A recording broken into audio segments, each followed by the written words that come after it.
जीवन में बार बार हार का सामना करना पड़ता है। और आपका शायद जो भाव आगे है वो ये है कि आप भक्त हैं, वैष्णव हैं, इतनी भक्ति करते हैं, फिर भी इतना कष्ट और इतनी विपत्ति क्यों सहनी। मैं इसका उत्तर दे चुका हूं कथा में, इसी जलंधर की कथा में। जीवन में आने वाले कष्ट सबके लिए नियमित होते हैं। मेरे जीवन के यदि 80 वर्ष हैं तो 80 वर्ष में ठाकुर जी ने सोच रखा है कि मुझे कब कब कहां कहां कैसे कैसे कष्ट देना है मेरे प्रारब्धों के अनुसार। लेकिन जब हम अपना नाम जब बढ़ा देते हैं, ठाकुर जी के सन्मुख जाना प्रारंभ कर देते हैं, तो ठाकुर जी सारे कष्टों को जो विभाजित थे पूरे जीवन में उनको एक साथ प्रदान कर देते हैं। इनको भोग करके निवृत्त हो लो। और इसमें सबसे ज्यादा प्रमाणित कथा आती है श्री जगन्नाथ भगवान के परम वैष्णव भक्त श्री माधवदास जी की। माधवदास जी को पेट का रोग हो गया, ना उठ पा रहे थे, ना चल पा रहे थे, कुछ नहीं कर पा रहे थे। बिस्तर पे ही पड़े पड़े मलमूत्र का त्याग कर रहे थे। तब जगन्नाथ भगवान ही उनकी सेवा करने के लिए आ गए। तो माधवदास जी ने जगन्नाथ भगवान से कहा, प्रभु आप मेरी सेवा कर रहे हो, मुझे रोग निवृत्त क्यों नहीं कर देते? आप तो भगवान हो, आप मेरा रोग ही दूर कर दीजिए ना, आप मेरी सेवा क्यों कर रहे हो? तब ठाकुर जी कहते हैं, माधव तुम मेरे भक्त हो और तुम्हारे जितने भी प्रारब्ध हैं ये सब मैं तुमसे भुगवा रहा हूं। तन का कष्ट दे करके, मन का कष्ट दे करके, बौद्धिक कष्ट दे करके, जो भी तुम्हारे प्रारब्ध हैं सबसे मैं तुमको निवृत्त कर रहा हूं। और कहीं अगर मैंने तुम्हारे प्रारब्धों को अभी समाप्त कर दिया, तुमको नहीं भोगने दिया, तो तुम्हारे प्रारब्ध शेष रह जाएंगे और शेष रहे प्रारब्धों को भोगने के लिए तुमको पुनर्जन्म लेना पड़ेगा। इसलिए तुम अभी इसको भोग लो। अब आपके मन में एक प्रश्न आएगा, बोले महाराज जी तो फिर भजन से, नाम जप से, कथा सुनने से प्रारब्ध हमारे कुछ कटते नहीं है क्या? कटते हैं। भजन, नाम जप, कथा ये क्या करता है? प्रारब्ध रूपी विशाल पर्वत को छीलता है। क्या करता है? छीलता है। और छीलने से क्या होता है? जो विशाल पर्वत था वो छोटा छोटा छोटा होता चला जाता, धीरे धीरे धीरे धीरे। नष्ट नहीं होगा वो ये होगा कि बस पर्वत कंकड़ में परिवर्तित हो जाएगा, पर आएगा जरूर। इसलिए भक्ति मार्ग में आने के बाद यदि आपके लाइफ में थोड़ी सी प्रॉब्लम ज्यादा बढ़ जाए, वो प्रॉब्लम नहीं है। आपकी लाइफ में थोड़ी सी उथल पुथल ज्यादा होने लग जाए तो बस ये समझ जाओ कि ठाकुर जी आपको जल्दी निवृत्त कर रहे हैं। लेकिन एक बात मेरी बहुत ध्यान से सुनिएगा, यदि आप वास्तव में वैष्णव हो, वास्तव में नाम जापक हो, वास्तव में कथा के श्रोता हो, तो जीवन में आने वाले श्रम जो है ना वो अनुभव नहीं होंगे, उनकी इतनी अनुभूति नहीं होगी, उससे आप इतने परेशान नहीं होंगे। हमने ये भी उदाहरण दिया था। अब स्वास्थ्य देखा जाए तो वास्तव में बोलने की स्थिति नहीं। हमको डॉक्टर देखने आए जलंधर की एक बहन, तो यहीं बैठी बेचारी, उन्होंने तो खूब ध्यान रखा, ये बैठी है यहाँ पे, इन्होंने दिन रात मेहनत करके बोले महाराज जी की कथा है। अब आपने एक बात कही, बोले महाराज जी जो आपको वायरल हुआ है इसमें हम बोलने को ही मना करते हैं और आपका काम बोलने का ही है। लेकिन सत्य बता रहे हैं, जब कथा होती थी ना, और अभी भी हो रही है, तो जितनी देर कथा चलती है उतनी देर अनुभव नहीं होता। अगर भजन के बाद भी जीवन में आने वाली विपत्तियां अनुभूति होती हैं, उनका अनुभव होता है, तो कहीं ना कहीं आपका भजन जो है ना उसमें कहीं कमी छोड़ रहे हो आप। नहीं तो मैं कथाओं में कहा करता हूं भजन क्या है, भक्ति क्या है, एनेस्थीसिया का इंजेक्शन है, एक बार लग गया तो सुन्न पड़ जाओगे, फिर नहीं पता चलेगा क्या हो रहा है, प्रसन्न ही रहोगे। इसलिए भैया जीवन में आने वाले जो कष्ट हैं उनको भगवत अपनी प्रारब्ध निवृत्ति मान करके सह लीजिए, उससे भागी मत। कई जगह से बोल दिया जाता है यहां पे ऐसा करे आओ, वहां पे ये करे आओ, इधर ऐसा ऐसा दीपक जलाए आओ, उधर धागा बांधे आओ, वहां पे कपड़ा बांध दो, इतना दान कर दो, इतना ये कर दो, तुम्हारे कष्ट दूर हो जाएंगे। एक बात सुन लीजिए हमारी बहुत ध्यान पूर्वक। इन सब क्रियाओं से आपके कष्ट जो हैं वो चले तो जाएंगे, पर कुछ दिन बाद फिर आएंगे। कुछ दिन के लिए रवाना होते हैं वो। इसलिए भैया जब आए भोग लीजिए उसको, उससे परेशान मत होइए। फिर किन्हीं का प्रश्न है कि निर्गुण और सगुण क्या है, इनके बारे में हमें बताओ। वायु, अदृश्यता, मेरे और आपके बीच में जो ये खालीपन है, ये निर्गुण भगवान है। इसमें भी परमात्मा है पर हमको दिख नहीं रहा है। पर हम लोग कौन है? हम सगुण परमात्मा के उपासक हैं। हमारे ठाकुर जी वहां बैठे हैं, मुरली बजा रहे हैं, वस्त्र धारण करके बैठे, मुकुट पहना हुआ, ये सगुण भगवान। निर्गुण भगवान कौन है? बोले वो दिखते नहीं है, उनका कोई गुण नहीं है, उनका कोई रूप नहीं है, लेकिन वो फिर भी हैं। अभी मेरे बगल में भी बैठे होंगे, मेरे पीछे तकिया पे दोनों पांव लटका के बैठे होंगे, मुझे नहीं दिख रहे हैं। ये निर्गुण परमात्मा है। और सगुण परमात्मा कौन? वही निर्गुण परमात्मा जब एक रूप धारण करके विराजमान हो गया तो वही सगुण परमात्मा। ठीक बताएं तो जैसे जल, पानी, वो है निर्गुण परमात्मा। उसी को फ्रीजर में रख के जमा दो तो वो आइस क्यूब बन जाएगा, वही होगी सगुण परमात्मा। निर्गुण और सगुण, निर्गुण है सो पिता हमारा, सगुण है महतारी, किसको निंदे किसको बंदे, दोनों पडला भारी। हम आप सब लोग सगुण के उपासक हैं, पर कभी कभी हम निर्गुण को भी मानते हैं। जैसे बस में चल रहे हैं और बस में चलते चलते श्री राधारमण जी का बस में बैठे बैठे स्मरण कर लिया, हे राधारमण लाल आपके श्री चरणों में प्रणाम। अब नेत्र बंद करके तो सगुण का स्मरण किया, पर प्रणाम हमने किसको किया? सिर किसके आगे झुकाया? वायु ही निर्गुण ब्रह्म है, हमने उसको प्रणाम किया। फिर आपने कहा क्या हम निर्गुण रूप की पूजा कर सकते हैं? कर लो, कर सको तो, कठिन बहुत है। निर्गुण की उपासना बहुत कठिन है। काय को पीछे पड़ो निर्गुण के? सगुण के कोई सुंदरता में कमी है क्या? सुंदर त्रिभंग लली श्याम सुंदर, छोटो सो कन्हैया के बड़े बड़े नैन, बड़े बड़े नैन, यमुना जी के पार जाके ठाड़ो मारे सैन। ये सगुण परमात्मा है। क्या कमी है परमात्मा में? सगुण परमात्मा की उपासना हमारे जीवन में इसलिए है क्योंकि निर्गुण परमात्मा की उपासना में कहीं ना कहीं आपसे अपराध बन सकता है। अब निर्गुण परमात्मा की उपासना कैसे होती? नेत्र बंद करो, नेत्र बंद करके अदृश्य परमात्मा है, ब्रह्मांड का स्मरण करो। ब्रह्मांड में भी कुछ नहीं होना चाहिए, शून्य घूम रहा है चारों ओर। इतनी देर आप नेत्र बंद करके बैठे रहोगे, ऐसा हो ही नहीं सकता कि आपके चित्त में कोई दूषित भावना उत्पन्न ना हो। इसलिए हमारे गुरुओं ने, आचार्यों ने, ठाकुर ने भी सगुण रूप धारण किया कि मेरा एक रूप है, मेरा एक वर्ण है, मेरी एक कला है, मेरा एक स्वरूप है, उसका चिंतन करो। निर्गुण की उपासना बहुत कठिन है, इसलिए आप सगुण की ही करो। फिर किन्हीं का प्रश्न है, मैं इस समिति का ही हूं जो कथा करा रहे हैं, लेकिन महाराज जी कथा के बीच में समिति के कार्यों से मुझको उठ के जाना पड़ता है, और जब मैं जाता हूं तो मुझको बार बार लगता है कि मैंने कोई अपराध किया जो मुझे कथा छोड़ के जाना पड़ता है। ऐसी बात नहीं है। जब आप एक कार्य के लिए चुने जाते हैं तो आपके लिए वो कार्य ही प्रधान होता है। अब जैसे इतनी कथा हो, अब एक छोटा सा उदाहरण सुनिएगा। परीक्षित को सुखदेव जी ने कथा सुनाई, पर ये परीक्षित पहले से कथा के श्रोता नियुक्त हो चुके थे। इनको पहले ही पता था कि मुझे कथा सुननी है। वो कैसे? तो श्रीमद् भागवत जी में एक महात्म्य में कथा आती है, बहुत ध्यान से सुनना। जब भगवान के परपौत्र वज्रनाभ वो जब वृंदावन आए, भगवान के स्वधाम जाने के बाद, सब लोग बहुत ध्यान पूर्वक सुनो, इधर देखो, बिल्कुल एकाग्र चित्त से सुनना।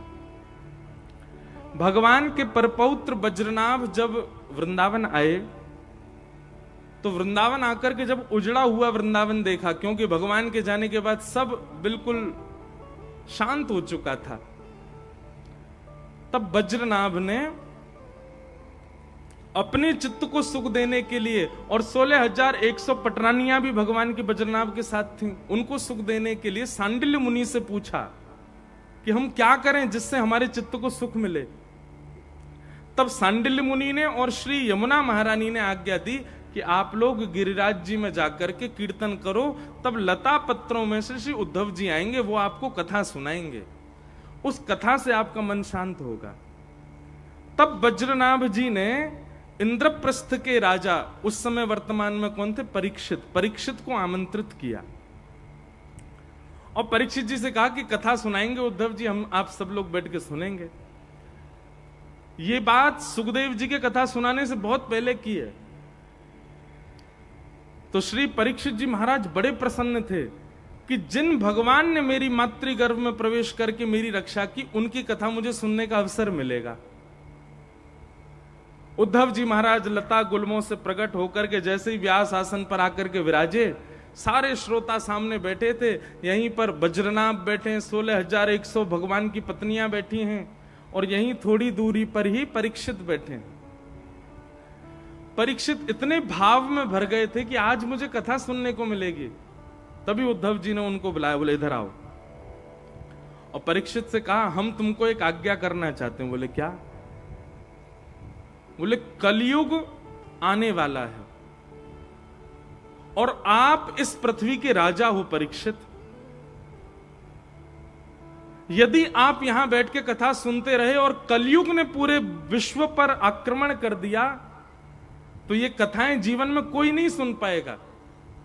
इसलिए राजा होने के नाते हम आपको आज्ञा करते हैं कि आप कथा छोड़ करके जाइए और जाकर के सबसे पहले कलयुग को रोकिए, क्योंकि कलयुग को नहीं रोका गया तो जीवन में भविष्य में कोई भी कथा नहीं सुन पाएगा। वो मन मौजी है, अपने मन से पूरी दुनिया में व्याप्त हो जाएगा।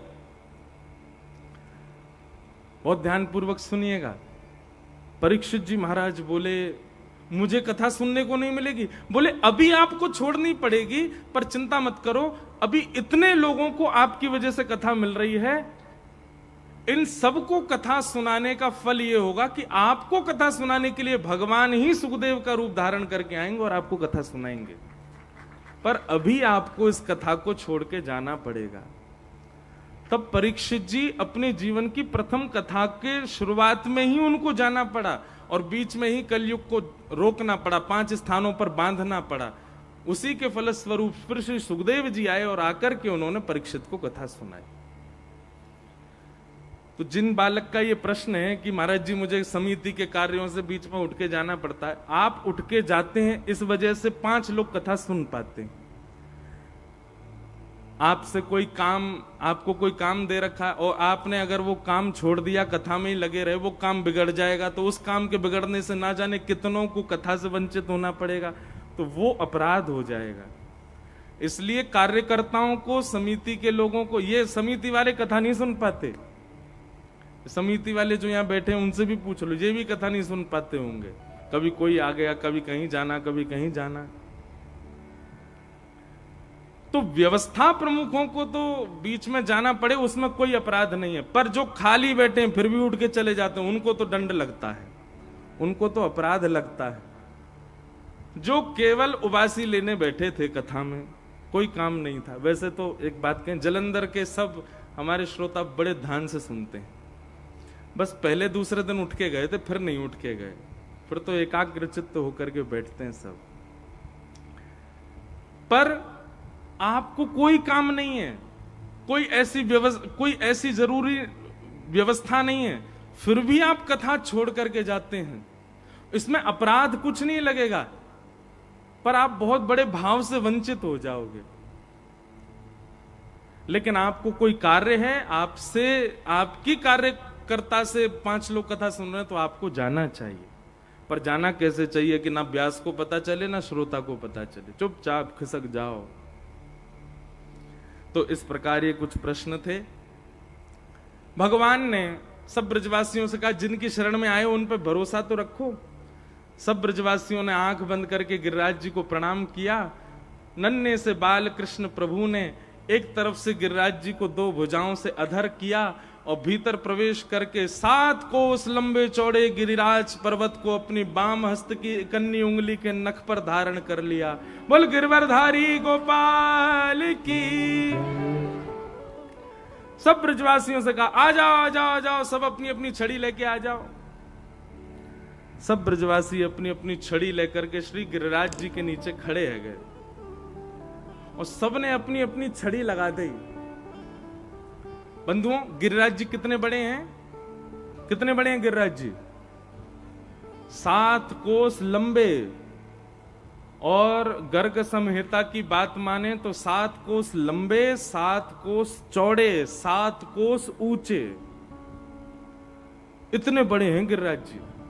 1 कोस में 3 किलोमीटर, 21 किलोमीटर के हैं गिरिराज जी। रोज तिल भर भीतर जा रहे हैं, इसलिए अब गिरिराज जी बहुत छोटे से दिखते हैं, लेकिन जब ठाकुर जी ने उठाए तब इतने विशाल थे। इतने विशाल गिरिराज जी के नीचे सब ब्रजवासी पतली पतली छड़ी लगा करके खड़े हो गए, और सब इतने जोर से लगा के खड़े हैं कि मानो इन्होंने ही गिरिराज जी उठा रखे हैं। अच्छा, हम पे 2 दिन से रोज आ रहा है, बोले महाराज जी ये बताइए, पूंछरी के लौठा की हुप हुप प्यारे का मतलब क्या है? अब ध्यान से सुनो। ठाकुर जी ने जैसे ही गिरिराज जी अपने बाम हस्त की कन्नी उंगली पर धारण किए, तो विशाल गिरिराज जी कभी इधर को जा रहे हैं, कभी इधर को, बीच में ठाकुर जी खड़े हैं, तराजू की तरह गिरिराज जी ऐसे झूल रहे हैं, कभी इधर को जाम। अब हम लोगों को तो लगता था, आज तक मैं भी यही सोचता था कि ठाकुर जी ने सीधे उठा लिए, स्थिर हो गए, पर नहीं, गिरिराज जी झूल रहे हैं, कभी इधर को जा रहे हैं, कभी इधर को जा रहे हैं। तो जहां की तरफ गिरिराज जी झुकते हैं, सब ब्रजवासी अपनी अपनी छड़ियां लगाते हैं, और छड़ी लगा करके सब बोलते हैं हुप हुप प्यारे। अब जैसे ही जोर लगाते हैं अपनी छड़ी की, तो वो गिरिराज जी ऊपर जाते हैं। जैसे ही ऊपर होते हैं तो सब ब्रजवासी कहते हैं प्यारे की जय हो, शाबाश है बंशी वारे, शाबाश है। अब इसमें पूछरी के लौठा कौन है? ये हनुमान जी का ही स्वरूप है। जैसे गिरिराज जी जहां को झुके, सब ब्रजवासी छड़ी लेके भागे, और उन ब्रजवासीन के पास बढ़िया बिल्कुल हत्ते तगड़े श्री हनुमान जी महाराज भी आ जाएं, और हनुमान जी आकर के भी अपनी अपनी अपनी भुजा लगामे गिरिराज जी को ऊपर करें, तो पूछरी के लौठा दौड़ करके आमे, तो सब उनको नाम ले में, पूछरी के लौठा की हुप हुप प्यारे। तो ये जब जय जयकार कर रहे थे सब, बीच में खड़े खड़े ठाकुर जी जोर जोर से हंसने लगे, बोले एक बार और बोलो, एक बार और बोलो। अब पल्लंग को गिरिराज जी गए तो सबने वहां जाके बोले पूछरी के लौठा की हुप हुप। ठाकुर जी को ये बहुत प्रिय है। तो जब तक गिरिराज जी ऐसे झूलते रहे, तब तक सब ब्रजवासी अपनी अपनी छड़ी लगा लगा करके यही जय जयकार करते रहे, और जब जब ब्रजवासी ये जय जयकार करें, ठाकुर जी को जोर की हंसी आवे। लाला को मुस्कुरा तो देख, सब ब्रजवासी बोले लाला, लाला को जी जय जयकार बहुत बढ़िया लग गया। अब जब भी लाला कछु विशेष करेगा, सब जय को बोलेंगे, जोर से बोलियो पूछरी के लौठा की हुप हुप प्यारे। क्या बात है बंशी वारे, शाबाश है। तो ऐसे ठाकुर जी गिरिराज जी झूल रहे हैं, और सब ब्रजवासी अपनी अपनी छड़ी लगा रहे हैं। अब एक समय आया, गिरिराज जी स्थिर हो गए, और ठाकुर जी बाम हस्त की कन्नी उंगली के नख पर धारण करके खड़े हैं। सब ब्रजवासी अपने अपने पसीना पहुंच रहे हैं, छड़ी लेके खड़े हैं। ब्रजवासी ने कही लाला तू अपनी उंगली नीचे कर ले, हमने अपनी छड़ी लगा ली है, अब गिरिराज जी नीचे ना आमेंगे। ठाकुर जी बोले कैसी बात कर रहे हो, मैंने उंगली नीचे कर ली तो पूरे गिरिराज जी नीचे आ जाएंगे, सब चटनी बन जाओगे। ब्रजवासी बोले हम बे लाला, तू यूं जानना होगा, तेरी नेक सी उंगली पे गिरिराज जी टिक रहे हैं। अरे लाला हम सबन ने छड़ी लगा रखी है, ज्यादा इतराव है मत, चल अपनी उंगली नीचे कर ले। ठाकुर जी बोले तुम्हें विश्वास ही ना है, अरे तुम्हारी छड़ी पे ना टिक रहे, मेरी उंगली पर टिक रहे हैं। ब्रजवासी बोले लाला देख बात न मत बना, तू उंगली नीचे कर, हमने छड़ी लगा रखी है। ठाकुर जी बोले ठीक है तो फिर संभालो, मैं उंगली नीचे कर रहा हूं। बोले हाँ कर ले लाला।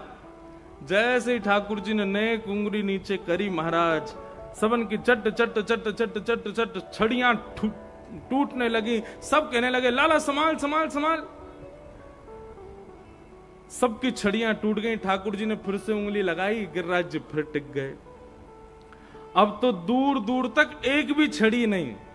और सब ब्रजवासी अपनी छड़ियों को देखें, बोले ये कैसे टूट गई? लाला जिस सांची में तेरी उंगली पर टिक रहे हैं गिरिराज जी। ठाकुर जी बोले हम बे मेरी उंगली पर टिक रहे हैं। कैसे लाला? ये इतना बड़ा गिरिराज पर्वत तेने कैसे उठा लियो अपनी उंगली पे? ठाकुर जी बोले हम जय जय हैं। कौन है? ब्रजवासी बोले लाला ने दोबारा बोलियो तू कौन है? ठाकुर जी बोले हम जय जय हैं। अच्छा ओ भैया सबरे आइयो ने लाला यो कह रहा है ये जय जय। ऐसा कौन सा काम कियो लाला जय तेने जो तू जय जय? ठाकुर जी बोले हमने पूतना मारी, अगासुर मारो, बकासुर मारो, धेनुकासुर मारो, इतने सारे राक्षस मारे, आज गिरिराज जी उठा लियो। अरे ये कोई काम सामान्य बालक कर सके? मैं साक्षात देख वो लक्ष्मी नारायण भगवान की सेवा करे, बातें मैंने 1000 बार कही, उनकी मत कर, मेरी कर ले, मैं ही लक्ष्मी नारायण हूं, ना मानो मेरी बात को। जा गोपी ने सत्यनारायण भगवान की कथा करवाई अपने घर पर, याते मैंने कही तू मेरी पूजा कर, याने मेरी बात कभी ना मानी। आज सिद्ध कर दियो ना मैंने, मैं ही भगवान हूं, मैं ही जय जय हूं, मैं ही परमात्मा, मैं ही त्रिलोकीनाथ हूं। मधुमंगल सीधाम बोले मोह धोवो आवे ना बनो जय जय। खोचा में जल लिए हम डोलते रहते, लाला मोह तो धोले, नहावे धोवे है ना, बने जय जय। ठाकुर जी बोले तुम्हें विश्वास ना है रो? बोले लाला हमें ये विश्वास तो है गयो कि तेने गिरिराज जी उठाए, पर ये विश्वास ना है कि तू जय जय। ठाकुर जी बोले तो फिर कैसे उठा लिए मैंने? बोले तेने कोई टोटका कियो है, तेने कोई टोना कियो है, और लाला तो को बतानी पड़ेगी तेने कौन सा टोटका कियो। ठाकुर जी जोर से हंसने लगे और नेत्रों से प्रेमाश्रु छलकने लगे। क्यों? ठाकुर जी मन में विचार कर रहे हैं कि इन ब्रजवासियों का कितना प्रेम है मेरे प्रति कि मैं अपने मुख से 20 बार कह रहा हूं कि मैं भगवान हूं। मैं इतने बड़ी बड़ी क्रिया करता हूं, इन क्रियाओं को देख करके कोई भी व्यक्ति मान जाएगा कि मैं भगवान हूं। आज मैंने इतना विशाल गिरिराज पर्वत उठा लिया, तब भी इन ब्रजवासियों को यह नहीं लगता कि मैं परमात्मा हूं। इसीलिए ब्रजवासी अति प्रिय हैं ठाकुर जी को। क्यों? क्योंकि ठाकुर जी की प्रभुता को कभी विशेष माना ही नहीं ब्रजवासियों ने।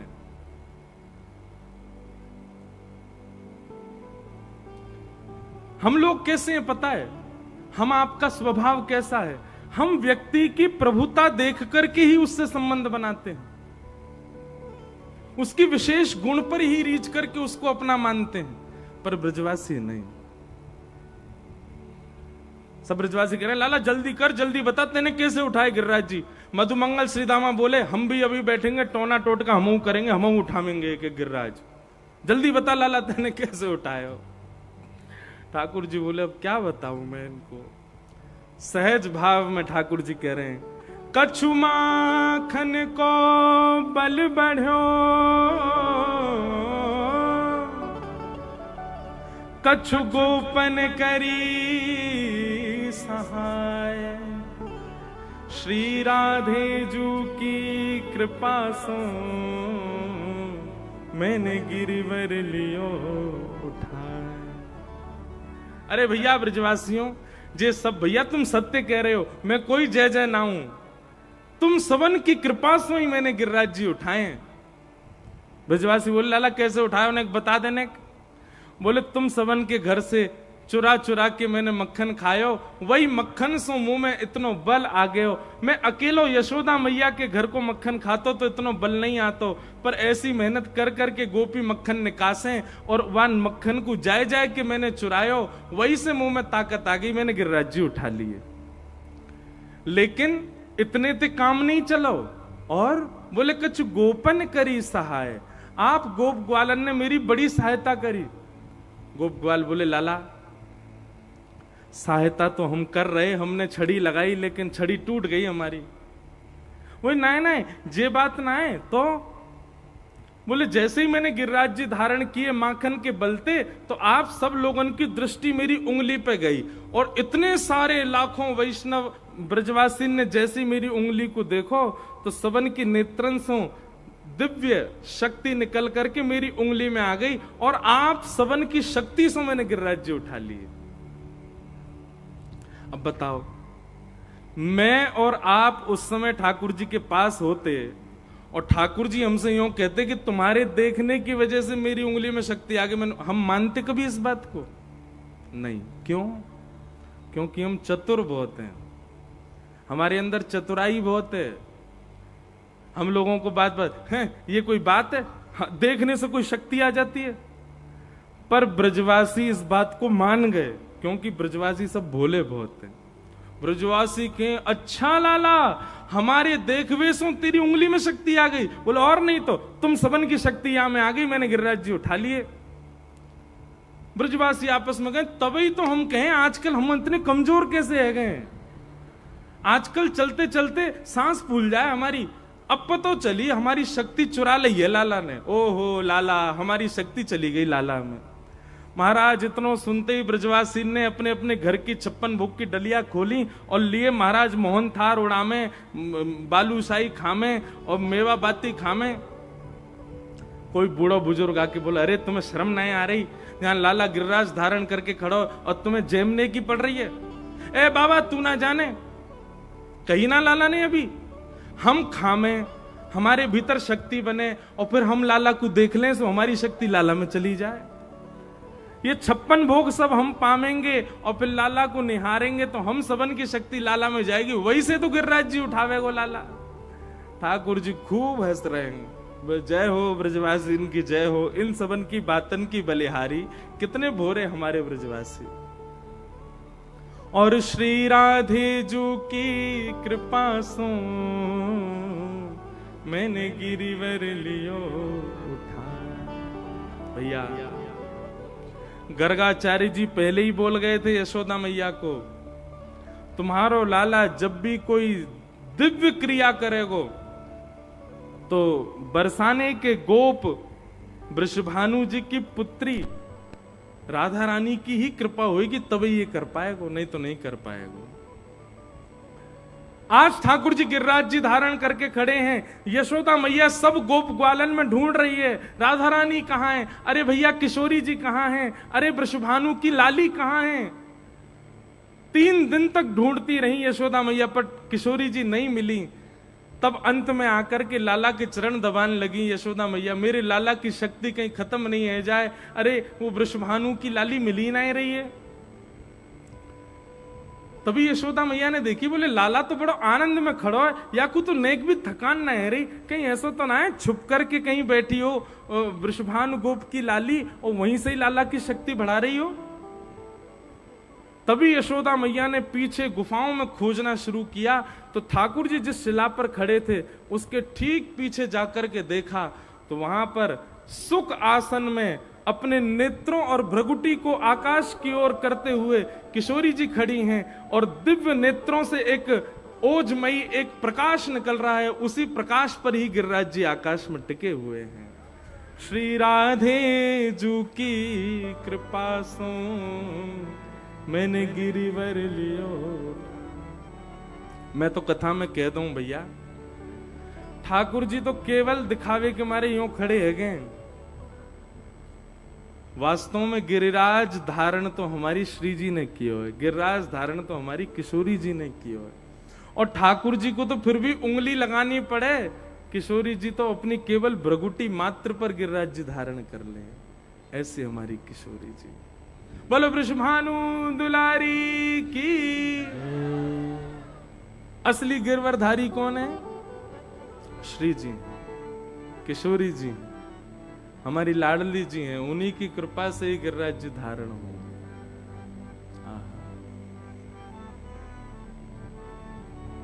हो ब्रज में रतन राधिका गोरी, ब्रज में रतन राधिका गोरी, ब्रज में रतन राधिका गोरी, ब्रज में रतन राधिका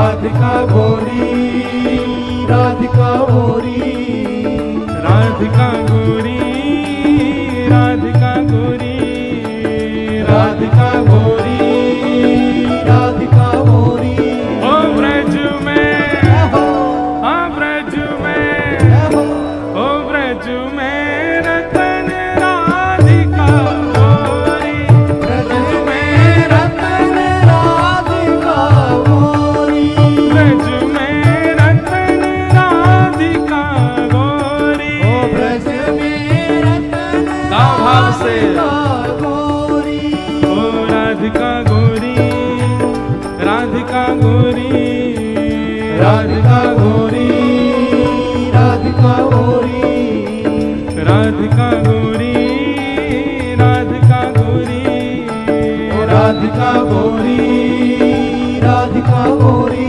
ओ ब्रज में हाँ ब्रज में ओ ब्रज में रतन राधिका गोरी ओ ब्रज में रतन राधिका गोरी हाँ ब्रज में रतन राधिका ओ गोरी ब्रज में रतन राधिका गोरी अब श्री कृष्णदास जी का पद है, वे कह रहे हैं ब्रज की रतन कौन है? किशोरी जी।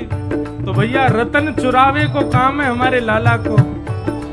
वो किशोरी रूपी रतन चुरायो कौन ने? बोले ठाकुर जी ने चुरायो। कैसे चुरायो? हर लीनी वृष भानु भवन ते, हर लीनी वृष भानु भवन दे ओ हर लीनी वृष भानु भवन ते, हर लीनी वृषभानु भवन दे वृष भानु भवन ते, वृष भानु भवन ते, वृषभानु भवन दे भानु भवन ओ वृष भानु भवन ते, वृष भानु भवन ते, वृषभानु भवन दे वृषभानु भवन ओ दे हर लीनी वृष भानु भवन ते, हर लीनी वृषभानु भवन दे कौन? नंद सुवन की जोरी, नंद सुवन की जोरी आनंद सुवन की जोरी, सुवन की जोरी ओ ब्रज में हाँ ब्रज में ओ ब्रज में रतन राधिका गोरी, ओ ब्रज में रतन राधिका गोरी हाँ ब्रज में रतन राधिका ओ गोरी, ब्रज में रतन राधिका गोरी ओ ब्रज में रतन राधिका गोरी, ओ ब्रज में रतन राधिका भानु गोरी दुलारी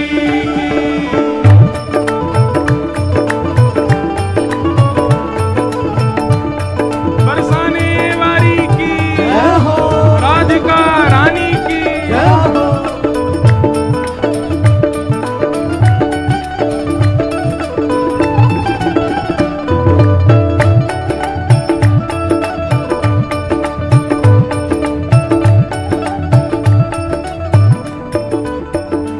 ओ कुंजन कुंजन बिहरत दो, कुंजन कुंजन रत दोनों कुंजन कुंजन बिहरत दो, कुंजन कुंजन विहरत दोनों बिहरत दो, बिहरत दो, विहरत दोनों विहरत दोनों बिहरत दो, बिहरत दो, विहरत दो विहरत दो ओ कुंजन कुंजन बिहरत दो, कुंजन कुंजन विहरत और दो यमुना तट बन खोरी, यमुना तट बन खोरी ओ कृष्णदास प्रभु गिरधर नागर, कृष्णदास कृष्णदास प्रभु गिरधर नागर, कृष्णदास प्रभु गिरधर नागर, हे गिरधर नागर, गिरधर नागर, करो नटवर नागर, नटवर हे नागर, प्रभु गिरधर नागर, गिरधर नागर, करो नटवर नागर, नटवर हे नागर, प्यारो गिरधर नागर, गिरधर नागर, करो नटवर नागर, नटवर नागर, ओ कृष्णदास प्रभु गिरधर नागर, कृष्णदास प्रभु गिरधर नागर, ओ नागरी नवल किशोरी, नागरी नवल किशोरी, नागरी नवल किशोरी,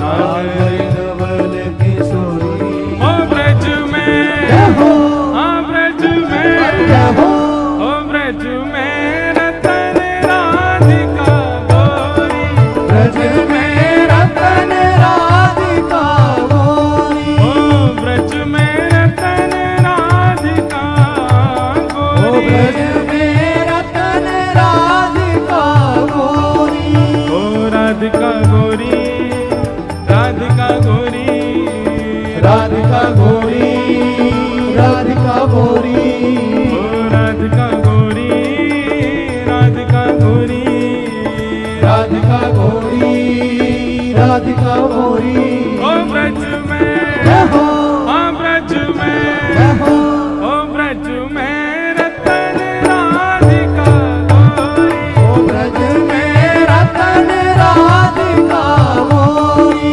ब्रज में रतन राधिका ओ ब्रज गोरी, में रतन राधिका गोरी, हे ब्रज में रतन राधिका गोरी, ओ ब्रज में रतन राधिका गोरी, हे ब्रज में रतन राधिका गोरी, ओ ब्रज में रतन राधिका गोरी, ओ पिय भुज कंद दिए शोभित मन, पिय भुज कंद दिए,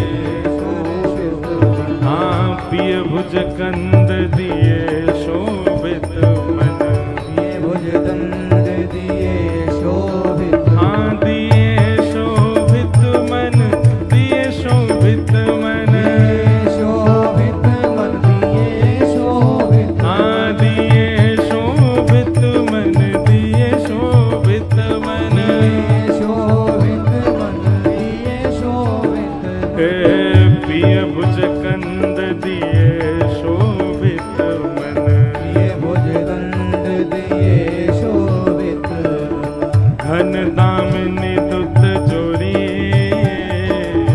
घन दामिनी दुत जोड़ी, ओ घन दामिनी दुत जोरी, घन दामिनी दुत जोड़ी, ओ ब्रज में, जय हो, हाँ ब्रज में, जय हो, ओ ब्रज में रतन राधिका गोरी, ओ ब्रज में रतन राधिका गोरी, सब ते सुवन राधिका गोरी, ब्रज में सुवन राधिका गोरी, हे ब्रज में रतन राधिका गोरी, ब्रज में रतन राधिका गोरी, ओ राधिका गोरी, राधिका भोरी, राधिका गोरी, राधिका गोरी, हे राधिका गोरी, राधिका भोरी, राधिका गोरी, राधिका गोरी, ओ ब्रज में, जय हो, हाँ ब्रज में, जय हो, ओ ब्रज में रतन राधिका गोरी, ओ ब्रज में रतन राधिका गोरी, ब्रज में रतन राधिका गोरी,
तो भैया कौन ने गिरिराज जी धारण किए वास्तव में? कौन ने? श्री जी ने। ब्रज के रतन ने धारण किए, श्री किशोरी जी ने धारण किए। बड़े रहस्य हैं गिरिराज लीला में भी, बड़ी लीलाएं हैं, बड़ी कथाएं हैं। सबको हम प्रणाम मात्र करते हैं। ऐसे किशोरी जी के श्री चरणों में बारंबार प्रणाम। भगवान ने 7 दिन 7 रात्रि गिरिराज जी धारण किए। तत्पश्चात इंद्र ने आकर के भगवान से क्षमा मांगी। भगवान ने उसको क्षमा किया। आगे भागवत जी में एकादशी व्रत की कथा बताई गई और हम एक निवेदन हर कथा में करते हैं, सब लोग बहुत ध्यान से सुने। वैष्णव यदि आप बने हैं तो 3 निष्ठाओं का पालन जरूर किया कीजिए। एक तो नाम जप निष्ठा, नाम जप जरूर करो। दूसरा तुलसी निष्ठा और तीसरा एकादशी निष्ठा। अभी वृंदावन में और कई जगहों पर बड़ा विवाद हो गया कई बातों को लेकर के। किसी संप्रदाय में तुलसी जी का ये भाव है, किसी में एकादशी का ये भाव है। हम आपसे पहले भी निवेदन कर चुके हैं, वृंदावन रस भूमि है। कौन सी भूमि है? बहुत ध्यान पूर्वक सुनिए सब लोग, मेरी ओर देखिएगा। वृंदावन रस भूमि है। वृंदावन में रस की प्रधानता ज्यादा है। वहां कई बार नियमों का पालन प्रधान नहीं होता है।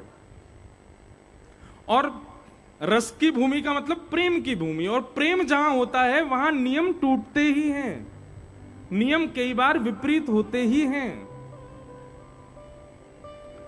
इस बात को लोग समझ नहीं पा रहे हैं। पूरे भारत में वेदों की बातें प्रधान मानी जाती हैं, शास्त्रों की बातें प्रधान मानी जाती हैं, और उन्हीं के आधार पर ही व्यक्ति का नियम, साधक का नियम बनाया जाता है। पर वृंदावन प्रेमियों की भूमि है। वहां साधक नहीं होते, वहां साधु नहीं होते, वहां संत नहीं होते, वहां प्रेमी होते हैं। और प्रेमियों में कई जगह नियम नहीं होता। अभी तो आपको थोड़ा थोड़ा पता चल रहा है। वृंदावन की कई रस भीतियों की, नीतियों की बात आप सुनेंगे तो आप कहेंगे ये भी होता है। अब बिहारी जी में आप सब लोग जाते हैं जन्माष्टमी के दिन। उस दिन ठाकुर जी का सुंदर उत्सव होता है। मंगला आरती जन्माष्टमी के दिन होती है बिहारी जी की। पर एक बात बिल्कुल स्पष्ट रूप से समझिएगा, हरिदास संप्रदाय में जन्माष्टमी नहीं मनाई जाती। वहां जन्माष्टमी के दिन आचार्य उत्सव मनाया जाता है। स्थान के हरिदास परंपरा के कोई आचार्य उसी दिन प्रकट हुए, उनका उत्सव प्रधान माना जाता है। वहां पर श्री कृष्ण जन्माष्टमी प्रधान नहीं है। आप कहोगे वृंदावन में बिहारी जी में ही कृष्ण जन्माष्टमी प्रधान नहीं है। अब आप हरिदास परंपरा में जाएंगे तो हरिदास परंपरा में स्पष्ट कहते हैं, सब लोग इधर देखो, बहुत ध्यान से सुनो, हमारे नित्य किशोर अजन्मा। हरिदास परंपरा का नियम क्या है कि हमारे ठाकुर जी अजन्मा हैं, उनका कभी जन्म ही नहीं होता। आप कहो तो फिर कृष्ण जन्माष्टमी ये सब क्या है? बोले जो लोग ठाकुर जी को जानते नहीं, उनको जनाने के लिए वही हमारे नित्य किशोर जन्म लेकर के उनके लिए आए। हमारे लिए तो अजन्मा ही है। अब इस रस भीति को आप नहीं समझ पाओगे, अलग ही है। हरिदास परंपरा में राधाष्टमी नहीं मनाई जाती। राधाष्टमी के दिन स्वामी श्री हरिदास जी प्रकट हुए थे, उनका उत्सव मनाया जाता है। ग्रहण होता है। पूरे विश्व में ग्रहण काल में कोई भोजन नहीं करता। ग्रहण में भोजन बनाना नहीं चाहिए, ग्रहण में भोजन करना नहीं चाहिए, ग्रहण में सोना नहीं चाहिए। सारे नियम बताए जाते हैं शास्त्रों में। तटीय स्थान में और हमारे हरिदास परंपरा में आप चले जाओ तो वहां ग्रहण के काल में तो भंडारा होता है। एक बार की बात है कि कोई साधक बाहर से जा रहे थे और ग्रहण का समय वृंदावन की परिक्रमा लगा रहे थे। सूर्य ग्रहण पड़ रहा था। और सूर्य ग्रहण जब पड़ता है तो एक क्षण के लिए सूर्य अंतर्ध्यान होते हैं। तो सूर्य ग्रहण का समय था, कोई साधक परिक्रमा लगा रहे थे वृंदावन की, और जैसे ही ग्रहण प्रारंभ हुआ तभी उन्होंने देखा कि बड़ी जय जयकार बोल रही है। भैया कहां से? तटीय स्थान में भीतर जाके देखा तो वहां तो पूड़ियां चल रही हैं, सब बढ़िया खीर उड़ा रहे हैं। मैं जाके बोले राम राम राम राम राम, ग्रहण पड़ रहा है और आप लोग भोजन कर रहे हो यहां पे?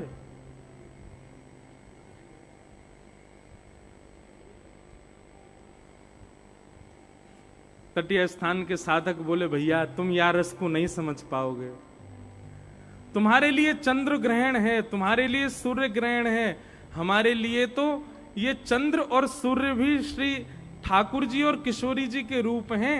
जब ग्रहण पड़े तो हम तो ये माने कि आज भैया श्याम सुंदर और किशोरी जी को मिलन है रहे हो, वही के लिए हम लोग तो यहाँ तो भंडारा पा रहे हैं, उसके पद भी हैं। चंद्र ग्रहण पे वे लोग ऐसा माने कि चंद्रमा कौन है? बोले साक्षात हमारी किशोरी जी हैं। और ग्रहण पड़ते चंद्रमा अदृश्य हुआ। बोले अदृश्य नहीं हुआ, ग्रहण नहीं हुआ, श्याम सुंदर सामने आ गए, सामने आके आलिंगन कर लियो किशोरी जी को।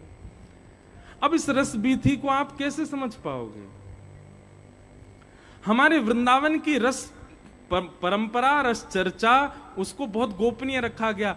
हमारी गलती है, हम लोगों ने, व्यास परंपरा ने अभी व्यास मंचों से बहुत कहना शुरू कर दिया है।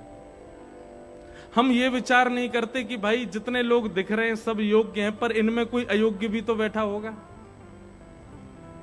इसलिए मंचों से चर्चा होनी चाहिए, पर इतनी अंतरंग चर्चा ठाकुर जी की नहीं सुनानी चाहिए। अब वही हो रहा है, पूरे वृंदावन में विवाद चल रहा है, लोग उस पर प्रश्न उठा रहे हैं, ये कैसे कर दिया आप, ये कैसे हो जाता है ये। अरे भाई कईयों की परंपरा है, उस परंपरा को आप नहीं समझ पाओगे।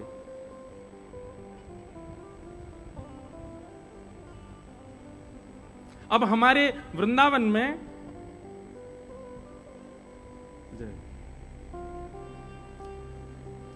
एकादशी नहीं रखते कई परंपरा के लोग, एकादशी का नियम ही नहीं है, वहां पे रखना ही नहीं है एकादशी। और हमारे शास्त्र कहते हैं कि एकादशी करनी चाहिए, एकादशी नहीं करो तो कितना घनघोर पाप लगता है। बहुत सावधानी से सुनो सब लोग, बोलो वृंदावन बिहारी लाल की। इधर देखो सब लोग, यहां देखो, 2 दिन और देख लो हैं, फिर कहीं देखियो।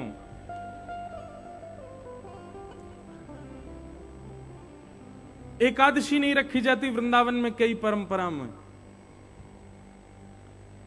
वहां एकादशी ना रखने का कारण क्या है? अब हमारे लिए एकादशी का नियम क्या है? इसका मतलब ये नहीं कि तुम भी छोड़ दो, तुम्हें तो फिर पाप लग जाएगा। ये उन परंपरा वालों को ये अधिकार है कि वो नहीं करें तो उनके लिए ठीक है, पर हमको तो रखनी चाहिए, हम तो वैष्णव है, हमको करना ही है। पर जिस परंपरा में एकादशी का विधान नहीं है वहां क्यों नहीं है, सुनिए। उनके यहां ऐसी भावना है कि एकादशी में अन्न में पाप का निवास होता है, अन्न में पाप का निवास होता है एकादशी के दिन, इसलिए अन्न नहीं पाना चाहिए। लेकिन हमारे वृंदावन की रस परंपरा में ऐसा मानते हैं कि भाई कल ठाकुर जी को रात्रि में भोग लगा, भोग लगने से पहले अन्न था, पर ठाकुर जी के सन्मुख पधराने के बाद वो भोग हो गया। अब वही भोग आज हम उसको देख करके पीछे कर रहे हैं। बोले क्यों? आज तो एकादशी है, आज तो हम अन्न पाएंगे नहीं, तो भोग का तो तिरस्कार हो जाएगा। उनकी भावना ऐसी है, रस परंपरा की भावना ऐसी है, कल जो भोग था आज एकादशी होने पर वो पाप कैसे हो सकता है? वो आज भी भोग ही है, इसलिए हम आज भी पाएंगे। इसलिए वहां की परंपरा में एकादशी नहीं है। जगन्नाथपुरी में एकादशी नहीं है, केवल जगन्नाथपुरी में एकादशी नहीं है। वहां एकादशी क्यों नहीं है? बोले भैया एकादशी उस अन्न को लगती है जो मानव बनाते हैं, पर जगन्नाथपुरी में तो रसोई घर की अधिष्ठात्री लक्ष्मी है, और लक्ष्मी यदि किसी अन्न को छू ले उसमें पाप कैसे आ जाएगा? आ ही नहीं सकता। इसलिए जगन्नाथपुरी में महाप्रसाद पाने में कोई दोष नहीं है, बल्कि जगन्नाथपुरी में तो अदबद के चावल ही खवाए जाते हैं एकादशी के दिन। क्यों? क्योंकि लक्ष्मी बनाती हैं। वहां ऐसी भावना नहीं है कि वहां रसोई में कोई पुरुष भोजन बना रहा है या कोई पुरुष भोग सिद्ध कर रहा है। वहां की भावना ऐसी है कि जितने भी लोग रसोई घर में लगे जगन्नाथ जी की में, सब लक्ष्मी जी का अवतार हैं, सब लक्ष्मी जी के रूप हैं। इसलिए लक्ष्मी यदि अपने हाथ से कुछ बना रही है उसमें पाप कैसे रह सकता है? इसलिए भैया हमारी आपसे प्रार्थना है, वृंदावन की कई रस बीथियों में कई परंपरा शास्त्रों से, वेदों से, नियमों से बहुत उल्टी हैं। आप उसमें अपना दिमाग लगा करके और खास करके सोशल मीडिया पर उसको डाल डाल करके किसी परंपरा पर प्रश्न चिन्ह मत उठाइए। उस परंपरा को जानिए, उस परंपरा को समझिए। हम रामानुज वैष्णव परंपरा से हैं, पर पूज्य गुरुदेव भगवान की इतनी कृपा, संत जनों की इतनी कृपा, हम पंचायती हैं। हम सारी परंपराओं को पढ़ते हैं, सारी परंपराओं को मानते हैं, सबको वंदन करते हैं, सबकी कथा सुनाते हैं, सबके भाव को स्वीकार करते हैं और अपने तिलक वैष्णव स्वरूप, अपने गुरु मंत्र और अपनी परंपरा का निर्वहन करते हैं।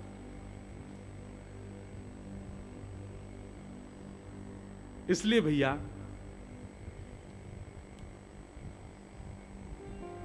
कई बार वृंदावन की रस बीथियों में, कई बार वृंदावन की रस चर्चाओं में शास्त्र और वेदों की बातों को जबरदस्ती लगाना जरूरी नहीं है। वृंदावन अलग है। हां, आप किसी अन्य स्थान की बात करो, वहां पर जरूर शास्त्र सम्मत बात होगी, पर वृंदावन में नहीं। अब ऐसे तो नियम है, बिना घंटी घड़ियाल के ठाकुर जी की आरती होनी चाहिए। कभी बिहारी जी में होती है, घंटी नहीं बजती, घंटा ही नहीं बजते, कोई घड़ियाल नहीं बजते, शंख वंख कुछ नहीं बजाते वहां पे, केवल आरती घूमती है। क्यों?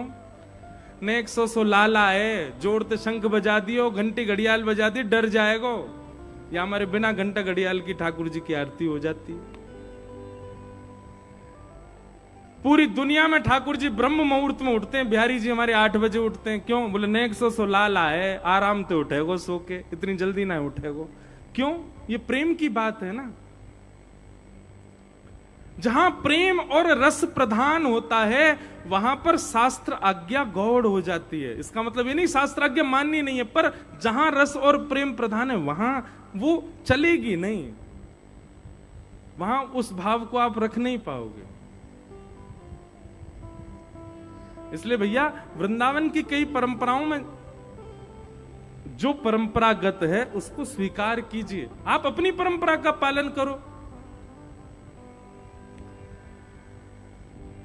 जालंधर से अमृतसर जाने के 4 तरीके हैं। ट्रेन से चले जाओ, बस से चले जाओ, पर्सनल गाड़ी से चले जाओ, बहुत ही पैसा आगे हो तो हेलीकॉप्टर से चले जाओ।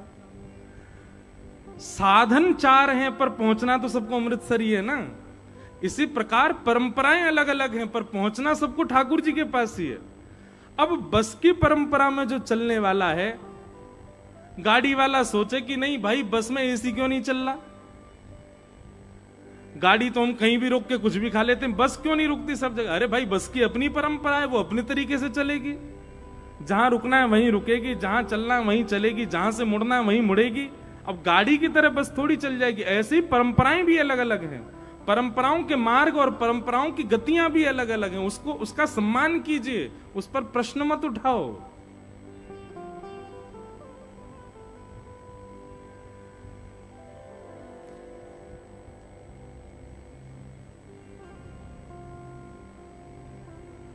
वृंदावन की रस परंपरा को समझना बहुत मुश्किल है बंधुओं। इसीलिए हमारे यहां कहते हैं प्रेम को प्रमुख यही वृंदावन धाम, प्रेम ही ते पायो श्याम रसिया ने नाम, याए जाने कहां गंवार। ये गंवार नहीं समझ पाते वृंदावन के प्रेम को। प्रेम नदिया की सदा उल्टी बहे। अब हमारे वृंदावन शतक में कहते हैं कि वृंदावन में यदि कोई आपका बहुत सम्मान करे, वृंदावन में यदि कोई आपसे बहुत प्यार से बात करे, तो यूं समझ जाना जरूर आपने कोई पाप किया है। क्यों? बोले वृंदावन में तो तब जानो जब गारी पड़े, वृंदावन में तो श्रेष्ठ तब जानो जब कोई तुम्हें कोहनी मार दे, वृंदावन में तो श्रेष्ठ तब जानो तुम्हारे पीछे कोई डंडा लेके भागे, दारी के 2-4 गारी देवे तब समझो हाँ भैया जिस वृंदावन में ठाकुर जी में गारी पड़ी, वह वृंदावन में हम में गारी ना पड़ी तो फिर हमने कहा कियो। जा वृंदावन में ठाकुर जी उखल से बांध दिए, वह वृंदावन में हम सम्मान की इच्छा रख रहे हैं। जा वृंदावन में छड़ी लेकर के यशोदा मैया लाला के पीछे दौड़ रही है, वह वृंदावन में हम चाह रहे हैं कि हमको सब लोग महाराज जी कह के बुलावे। सम्मानम कलयाति घोर गरलम नीचपुमानम सुधा श्री राधा मुरली रवो ब्रज सके वृंदावनम मात्यज।